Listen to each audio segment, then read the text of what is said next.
Okay dear students, आज हम discuss करेंगे कुछ कंपैरिजन के बारे में कि किस तरीके से हम जो है इरेशनल नंबर को कंपेयर करते हैं, चाहे वो इरेशनल नंबर के साथ कंपेयर करना हो या चाहे उसको रेशनल नंबर के साथ कंपेयर करना हो। ओके, तो कुछ एग्जांपल्स यहाँ पे मेंशन करते हैं, लाइक √2, 2√3, 5 √2, √7, okay, 8, √5, 2√5 एंड 6। जैसे मैंने यहाँ पे आपने देखा कि मैंने जो है यहाँ पे जो है रेशनल और इरेशनल दोनों तरीके के नंबर लिखे हुए हैं। ठीक है, अगर आपको इनको कंपेयर करना है तो आपको क्या करना है, जितने भी नंबर आपके लिखे हुए हैं सबको जो है आप इरेशनल नंबर के पार्ट में आप कन्वर्ट कर दें। चलिए एक नंबर और कर लिया हमने, √11। जितने भी नंबर हैं, अब जैसे √11 ये ऑलरेडी इरेशनल के फॉर्म में है, स्क्वायर रूट के अंदर है।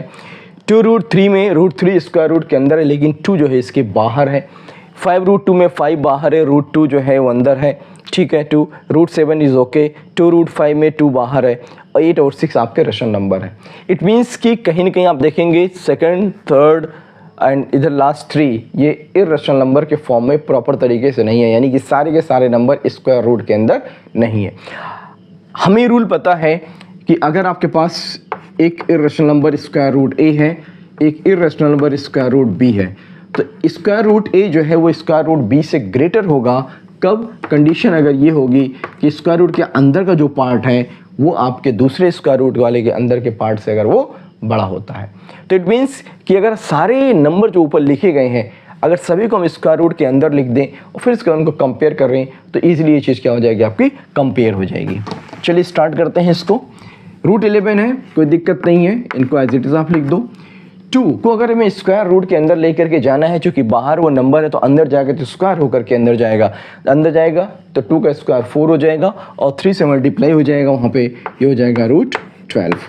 ठीक इसी तरीके से 5 है, जब अंदर जाएगा तो स्क्वायर 5 का 25 हो जाएगा और 25 2 से मल्टीप्लाई हो जाएगा तो क्या हो जाएगा, वो 50 हो जाएगा। √7 नो प्रॉब्लम, ये एज इट इज लिखा जाएगा। 8 ये रेशनल नंबर है, इसका अगर हम स्क्वायर करते हैं 64 तो 64 को क्या लिख देंगे, इसका हम स्क्वायर रूट ले लेंगे, √64 लिख सकते हैं। ठीक इसी तरीके से 2 का स्क्वायर 4 अंदर जाएगा, 5 से मल्टीप्लाई हो जाएगा √20 और 6 को लिख सकते हैं हम √36। अब यहाँ पे देखिए सारे के सारे नंबर जितने भी हैं वो सारे के जो है वो स्क्वायर रूट के अंदर है। अब आप इजीली कंपेयर कर सकते हैं कौन सा नंबर जो है वो बड़ा है, कौन सा नंबर छोटा है, चाहे उसे आप असेंडिंग ऑर्डर में लिख दो, चाहे आप उसे डिसेंडिंग ऑर्डर में लिख दें। ठीक है ना।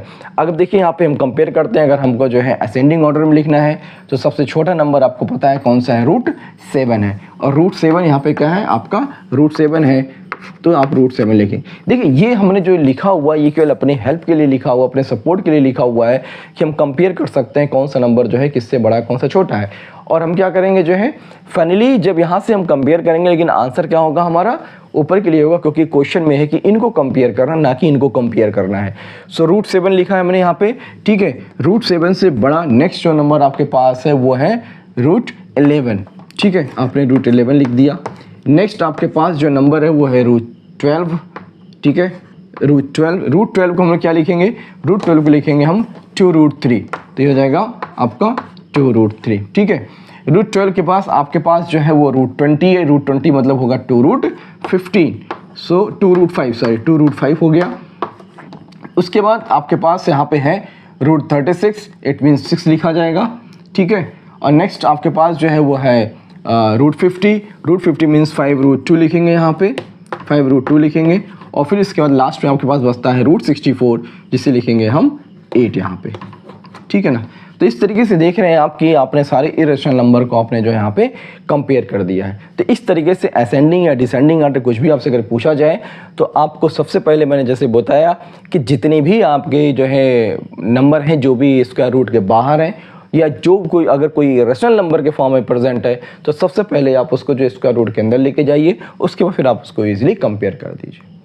तो ये तो कंपैरिजन हो गया इरेशनल नंबर का। कभी कभी क्वेश्चंस जो है वो सर्ट्स के फॉर्म में होते हैं, इट मीन्स कि उनके जो पावर होती है ठीक है ना, वो आपकी पावर जो है वो स्क्वायर रूट के फॉर्म में ही नहीं होती है, उनकी पावर कुछ और भी होती है, ठीक है ना। जैसे कि अगर हम मान लीजिए आपके सामने लाते हैं जो है एक नंबर है जो है लिखा हुआ, उसका क्यूब रूट लिखा हुआ है, ठीक है ना।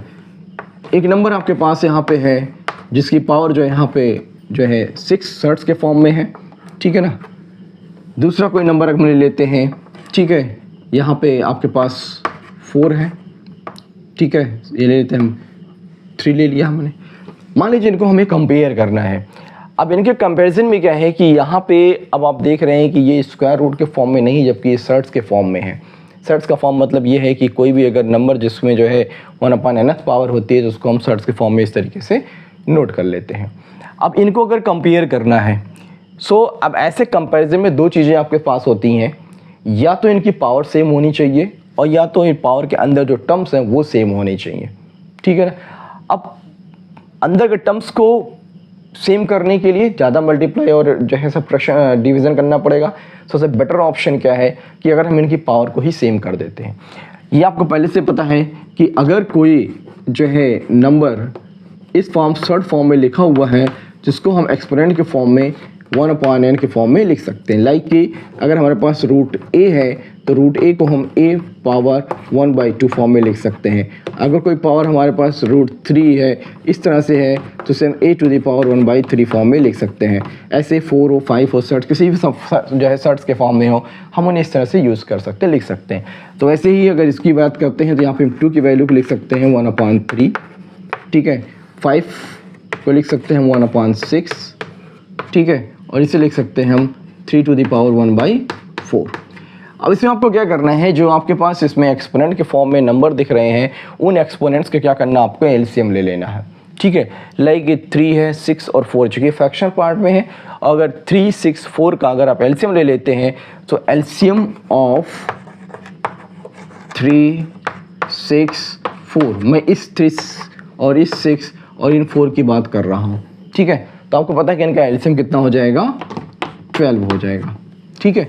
अब इसमें आपके डिनोमिनेटर को क्या करना है, सेम कर देना है, यानी इनको आपको जो है लाइक फ्रैक्शन के फॉर्म में लिखना है। तो अब यहाँ पर पता है कि 12 करना है तो ऊपर नीचे 4 से मल्टीप्लाई कर लेंगे तो हो जाएगा 4/12, ये आपको हो जाएगा 5 2/12 और ये 3 ये हो जाएगा आपका जो है 3/12, ठीक है। तो अब देखें सभी का डिनोमिनेटर क्या है, वो सेम हो गया है, ठीक है। अब आपको क्या करना है कि चूंकि नंबर जो न्यूमरेटर है, अब ऐसा नहीं कह सकते कि जिनका जो है न्यूमरेटर बहुत ज़्यादा है वो नंबर बहुत ज़्यादा बड़ा हो जाएगा, क्योंकि नंबर अलग अलग है यहाँ पे, ठीक है ना। अब ऐसी सिचुएशन में क्या करेंगे कि हम इनके जो ऊपर नंबर के पार्ट हैं यानी कि जो न्यूमरेटर के पार्ट हैं उस न्यूमरेटर के पार्ट को हम अंदर लेकर के आएंगे, ठीक है। अब इनको अगर आप अंदर लेकर के आएंगे तो ये हो जाएगा क्या, 2 to the power 4 power 1/12, okay. इनको अंदर लेके आएंगे 5 स्क्वायर 1/12 और ये हो जाएगा आपका 3 टू द पावर 3 1/12, यानी कि आप देख रहे हैं सभी की पावर क्या हो गई, सेम हो गई। अब जो नंबर आपके ब्रैकेट के अंदर लिखे हुए हैं उसमें जो नंबर बड़ा होगा वो सबसे बड़ा होगा, जो नंबर छोटा होगा सबसे छोटा होगा। अब 2 टू द पावर 4 की अगर आप बात करते हैं, आपको पता है ये 64 हो गया आपका, ठीक है ना। तो ये हो जाएगा आपका 64 पावर 1/12, ये हो जाएगा आपका 25 पावर 1/12 और ये आपको हो जाएगा 27 पावर 1/12। अब अगर आपको इनको कंपेयर करना हो तो आपको पता है कि अब आपके सारे एक्सपोनेंट जो है वो सेम है।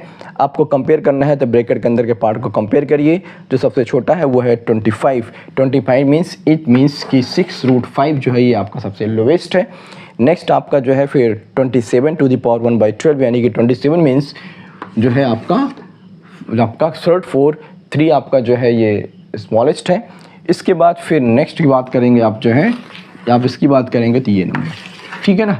सो इट मीन्स कि अगर आप असेंडिंग ऑर्डर में लिखेंगे तो फर्स्ट, सेकेंड और थर्ड, ये आपका असेंडिंग ऑर्डर है, ठीक है ना। तो जैसे मैंने कहा कि मैंने पावर को कंपेयर किया और पावर को कंपेयर करने के बाद इस तरीके से जो है हमने पावर को इक्वल बना दिया और फिर इसके बाद हमने ईजिली इसको कंपेयर कर दिया। तो इस तरीके से आप जो है कोई भी अगर आपके पास सर्ट्स के फॉर्म में अगर इरेशनल नंबर दिखे हों तो आप उनको जो है ईजिली क्या कर सकते हैं, आप उन्हें कंपेयर कर सकते हैं। अब चूँकि आप अगर जो है आप अगर नंबर को सेम नहीं करना चाहते हैं तो फिर आप क्या करना होगा, आपको फिर जो है अंदर के पार्ट को जो इक्वल करना होगा, जिससे डिवाइड और मल्टीप्लाई करना होगा, जो कि ज़्यादा कॉम्प्लिकेटेड हो जाएगा। इसलिए बेटर है कि आप इस तरीके से उनको कंपेयर करके आप सॉल्व करें। आई होप कि आपको जो है पसंद आया होगा। Thank you.